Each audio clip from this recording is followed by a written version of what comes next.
Suara jangkrik dan desiran angin malam mengisi kesunyian kampung kecil di pinggiran hutan.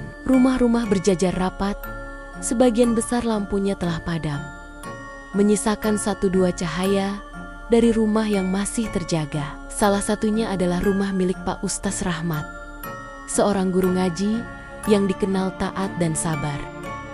Malam itu, seperti biasanya, ia bangun untuk menunaikan syalat tahajud. Di ruang kecil yang menjadi musala rumahnya, Pak Ustaz berdiri tenang, menyelubungi dirinya dengan kain sarung dan baju koko putih yang lusuh namun bersih. Angin dingin menyusup dari sela jendela yang tak tertutup rapat. Allahu Akbar. Takbir itu menggetarkan hati. Tapi baru saja rakaat pertama dimulai, terdengar suara langkah kaki di belakangnya. Langkah itu pelan namun teratur. Pak Ustaz tidak menoleh. Ia mengira mungkin istrinya bangun dan ingin ikut salat. Namun bau anyir mulai menyusup ke dalam hidung. Bau seperti daging busuk bercampur tanah basah. Bacaan surat yang keluar dari mulutnya mulai tercekat. Tapi ia tetap memaksakan diri. Rahmat, sebuah bisikan lirih terdengar dari belakang telinganya. Bukan suara istrinya, bukan suara manusia. Nafasnya tercekat, tubuhnya gemetar, tapi ia tetap berdiri dalam syalat. Dan ketika ia sujud, matanya sempat melihat ada kaki hitam legam dengan kuku panjang berdiri tepat di samping sajadahnya. Sejak malam itu, Pak Ustaz Rahmat merasa ada yang berubah di dalam rumahnya. Udara terasa lebih berat, dan setiap malam selalu ada suara-suara aneh yang mengganggu. Kadang seperti suara langkah kaki di atap, kadang terdengar erangan pelan dari sudut-sudut gelap. Namun yang paling mengganggu adalah saat ia melaksanakan sholat. Setiap kali ia berdiri menghadap kiblat, ada perasaan seolah sedang diawasi. Bahkan saat siang hari, saat melaksanakan salat duhar, ia merasa ada bayangan yang berdiri di belakangnya. Tapi ketika menoleh, tidak ada siapa-siapa. Istrinya, Burina, mulai ikut merasakan keganjilan itu. Sering ia melihat benda-benda berpindah tempat sendiri atau mendengar pintu terbuka, padahal tidak ada yang membukanya. Suatu malam, saat ia menemani suaminya tahajud, Burina tiba-tiba pingsan saat akan rukuk. Setelah sadar, ia mengaku melihat sosok hitam bertanduk berdiri di pojok ruangan. Pak Ustadz tak mau langsung berburuk sangka. Ia mencoba menguatkan diri, memperbanyak zikir, dan membaca surat Al-Baqarah setiap malam. Namun, semakin ia mendekat kepada Allah, gangguan itu justru semakin intens. Bahkan suatu malam, suara azan palsu terdengar dari halaman belakang rumah di tengah malam. Padahal, waktu subuh masih lama. Dari lubuk hatinya, Pak Ustadz tahu ini bukan gangguan biasa. Sesuatu sedang mengincar, dan ia harus segera mencari tahu sebelum iman dan kewarasannya direnggut oleh jin itu. Pagi itu, saat Pak Ustadz hendak keluar rumah menuju masjid, ia melihat sesuatu yang membuat langkahnya terhenti. Di depan pintu, tergeletak sebuah piring putih dengan isi yang aneh, seonggok daging mentah yang masih segar, berlumur darah, disandingkan dengan bunga 7 rupa dan dupa yang masih mengepul. Pak Ustaz segera memanggil Burina. Wajah istrinya langsung pucat. Mereka tak pernah meletakkan apapun di depan rumah, dan tetangga pun tidak mungkin meninggalkan benda semacam itu. Terlebih, bau daging itu begitu menyengat dan menjijikkan. "Jangan disentuh, Bi. Bisa jadi ini bagian dari kiriman," ucap Pak Ustaz dengan nada waspada. Ia segera mengambil sarung tangan dan memindahkan benda itu ke dalam kantong plastik, lalu membakarnya di belakang rumah sambil membaca ayat-ayat pelindung. Namun saat api membakar daging itu, terdengar suara jeritan lirih dari arah pohon mangga tua di ujung pekarangan. Suaranya seperti wanita, melengking dan penuh amarah. Sejak saat itu, Suasana rumah semakin tidak tenang. Lampu sering berkedip padam sendiri, ayam-ayam di kandang berkokok tengah malam. Dan Bu Rina mulai bermimpi buruk. Tiap malam mimpi tentang sesosok jin tinggi besar yang menatapnya dari balik tirai sajadah. Pak Ustaz mulai sadar bahwa ini bukan sekadar gangguan. Ini adalah peringatan, dan ia tak boleh tinggal diam lebih lama. Suatu malam, Pak Ustaz kembali bangun untuk tahajud. Ia masuk ke musala kecil di rumahnya, menyalakan lampu, dan mulai wudhu. Tapi sebelum sempat melipat sajadah, ia tertegun. Di atas sajadah itu, sudah ada seseorang yang berdiri berpakaian seperti dirinya, bersarung, dan mengenakan baju koko putih. Sosok itu sedang salat. Pak Ustaz terdiam, dadanya sesak. Ia tahu, ia belum memulai syalat. Maka siapa yang sedang sujud di depannya? Suara lirih bacaan surat terdengar dari mulut sosok itu. Tapi ada yang aneh, lafalnya tidak tepat, seperti orang meniru bacaan tanpa benar-benar tahu artinya. Suaranya serak dan berat, seperti dari tenggorokan makhluk yang tidak terbiasa berbicara. Pak Ustaz menahan napas, melangkah perlahan mundur. Saat itu, sosok di sajadah selesai salam. Tapi ia tidak menoleh. Ia perlahan berdiri, tubuhnya semakin tinggi, lehernya memanjang, dan kepalanya berputar ke belakang tanpa menggerakkan badan. Wajahnya menyerupai wajah Pak Ustaz, namun matanya hitam tanpa bola mata, dan senyumnya merekah terlalu lebar hingga ke telinga. Sudah kubantu salat, kenapa masih baka-baka ayat pengusir? Pak Ustaz tak menunggu lebih lama. Ia berlari keluar dari musala, menggenggam tasbih, dan mulai membaca ayat kursi dengan lantang. Sementara di belakangnya, pintu musala tertutup sendiri dengan suara menggelegar, dan lampu padam serentak. Setelah kejadian malam itu, Pak Ustaz tak lagi tidur di musala. Ia dan Bu Rina memindahkan ibadah malam ke ruang tengah, lebih dekat dengan cahaya dan suara manusia. Namun, gangguan tidak berhenti, malah semakin nyata. Suatu sore, Pak Ustaz menerima sebuah surat, bukan dari pos, melainkan diselipkan di bawah pintu dengan kertas lusuh dan tinta merah yang tampak seperti darah. Surat itu ditulis dalam bahasa Arab gundul yang tak sepenuhnya ia pahami. Namun, satu kalimat terbaca jelas. Datanglah ke tempat asal kami sebelum azan subuh berkumandang. Di bawah kalimat itu tertera sebuah peta kasar. Titiknya menunjukkan sebuah area di hutan belakang kampung, dekat dengan mata air tua yang sudah lama dianggap angker oleh warga.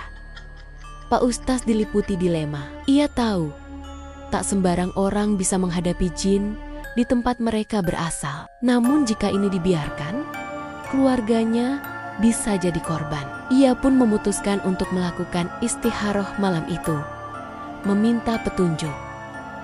Dalam mimpinya, ia melihat sebuah jalan setapak yang dipenuhi kabut. Di kiri kanannya tumbuh pohon-pohon tinggi dengan wajah manusia di batangnya. Di ujung jalan itu, sebuah gerbang batu menjulang dengan ukiran menyerupai wajah menangis. Ketika ia terbangun, peluh membasahi tubuhnya. Ia tahu apa arti mimpi itu. Jin itu tak hanya ingin mengganggu, ia sedang mengundang ke dunianya. Pak Ustaz memutuskan untuk pergi ke titik yang dimaksud dalam surat itu. Ia tidak memberitahu istrinya, hanya berkata akan ke hutan untuk mengambil air wudhu dari mata air tua yang katanya memiliki keberkahan. Namun sesungguhnya, hatinya diliputi rasa was-was yang tak bisa dijelaskan. Pagi-pagi buta sebelum subuh, ia menyusuri jalan setapak menuju hutan. Kabut tebal menggantung rendah di antara pepohonan, menutupi pandangan. Suara burung malam masih terdengar, bersahutan dengan desir angin yang membuat bulu kuduknya meremang. Tiba di dekat mata air tua, ia menemukan sesuatu yang ganjil. Di tempat itu, seharusnya ada batu besar, tapi kini hanya tanah rata dan sebuah gerbang batu yang berdiri angkuh tanpa penyangga. Gerbang itu tidak pernah ada sebelumnya. Ketika ia mendekat, angin berhenti berembus. Sekelilingnya mendadak sunyi senyap, seolah semua suara dunia ditelan. Ukiran di gerbang itu tampak bergerak perlahan, seperti wajah-wajah di batu itu mengerang kesakitan. Pak Ustaz membaca doa pelindung sambil melangkah lebih dekat.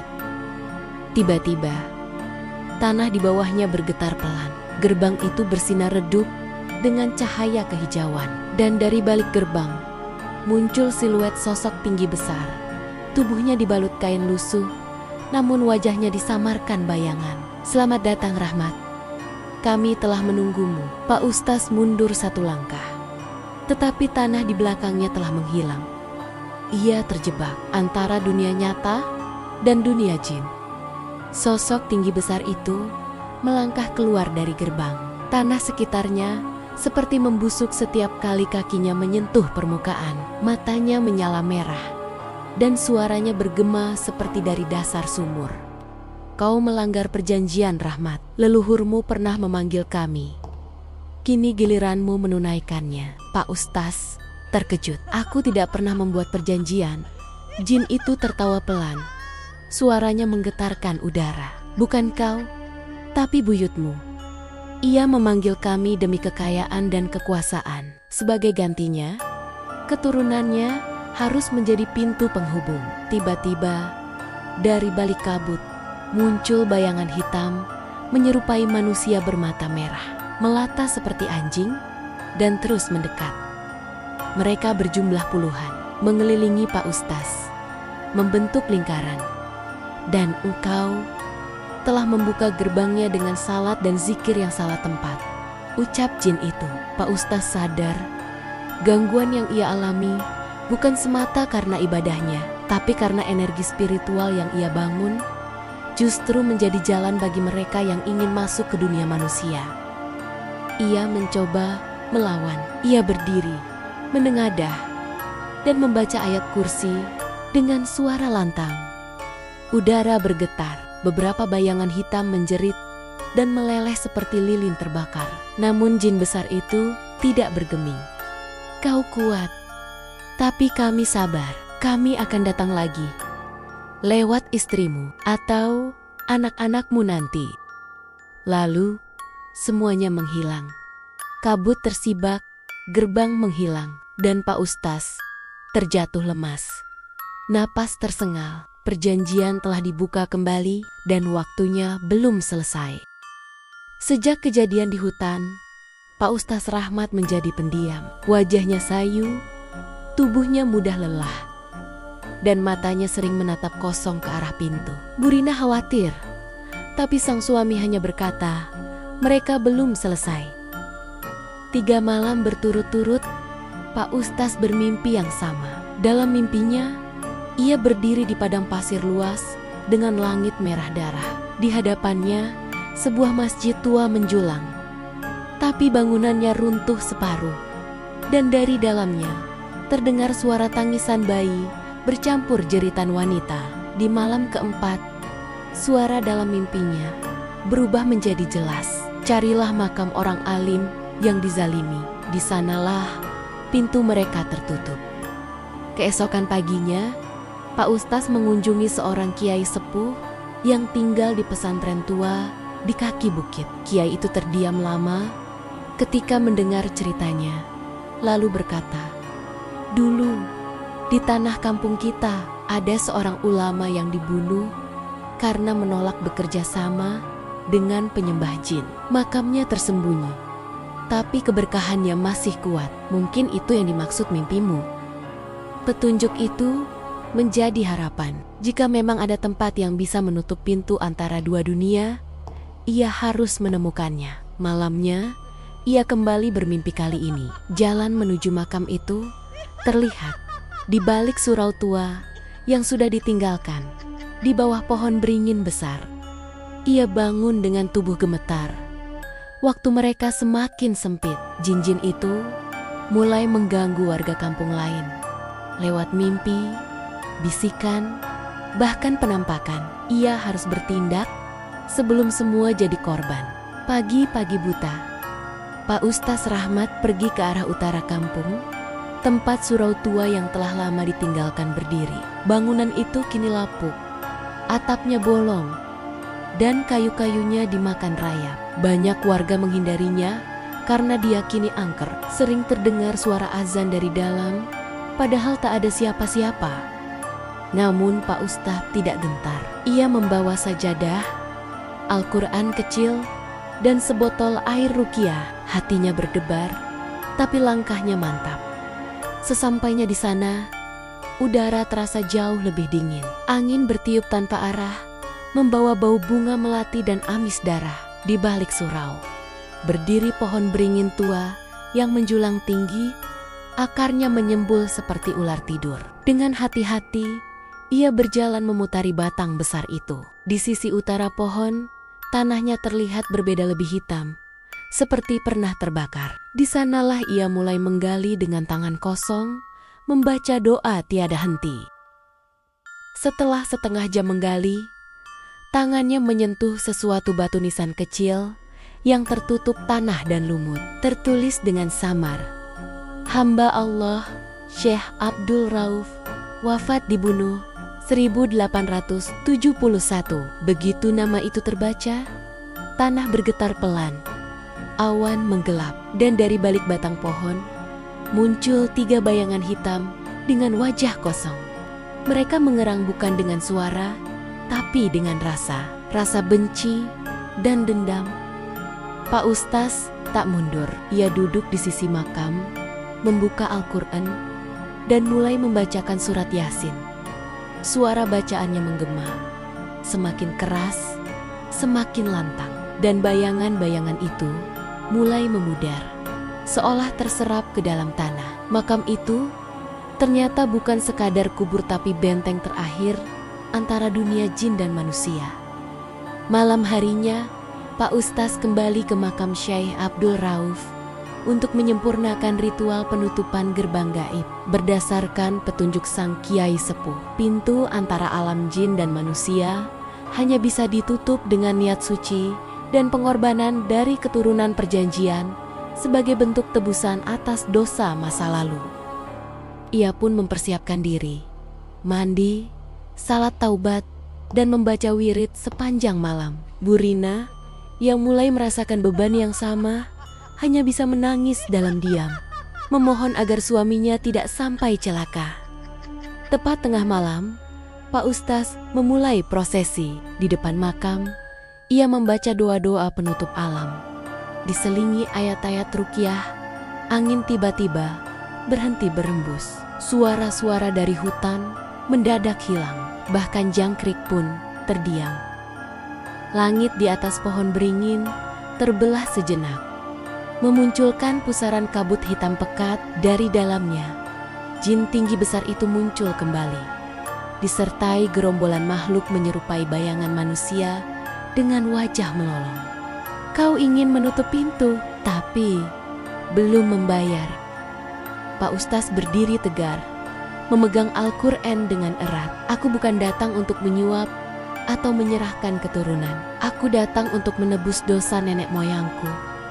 Dengan diriku sendiri," ia menengadah dan membaca doa pemutus perjanjian. Tiba-tiba, tubuhnya seperti diseret oleh angin kuat ke arah pusaran. Tapi dari balik langit, terdengar denting azan subuh yang menggelegar. Suara itu menembus alam jin, mengguncang segalanya. Pusaran hancur. Jin-jin itu menjerit dan terbakar satu persatu. Namun tubuh Pak Ustaz tersungkur tak sadarkan diri. Pengorbanannya diterima, tapi belum jelas apakah jiwanya kembali. Pak Ustaz ditemukan, warga tergeletak di bawah pohon beringin pagi harinya. Tubuhnya lemas, wajahnya pucat, seperti orang yang baru saja melewati badai maut. Namun yang paling mengagetkan, detak jantungnya sempat berhenti selama 3 menit sebelum akhirnya berdetak kembali secara perlahan. Burina menangis histeris melihat tubuh suaminya terbaring tak berdaya. Tapi saat ia menggenggam tangan Pak Ustaz dan membisikkan kalimat syahadat, jari-jari itu bergerak perlahan. Malam harinya, Ketika tersadar, Pak Ustaz menceritakan pengalaman terakhirnya. Di ambang kematian, ia berada di tempat gelap tak berbatas, di mana suara-suara tangisan dan jeritan terus terdengar. Jin tinggi besar itu berdiri di sana, tapi kali ini tak bisa mendekat. Sebuah cahaya putih dari arah kiblat membentengi tubuh Pak Ustaz. Aku melihat sosok berjubah putih, wajahnya tak terlihat, tapi suaranya lembut. Dan ia berkata, "Tugasmu belum selesai. Kembalilah." Saat sadar, ia merasa seolah baru saja lahir kembali. Suasana rumahnya kini terasa lebih ringan. Tidak ada lagi langkah kaki, tidak ada lagi suara bisikan saat salat. Namun malam itu, saat ia hendak tidur, ia melihat sesuatu dari jendela. Sosok jin tinggi besar itu berdiri jauh di ujung jalan kampung. Tubuhnya mulai terbakar, tapi matanya masih memandang dengan dendam yang belum padam. Pak Ustadz tahu, ini mungkin bukan akhir, tapi ia sudah siap karena kini ia bukan hanya seorang guru ngaji, tapi penjaga batas dua dunia.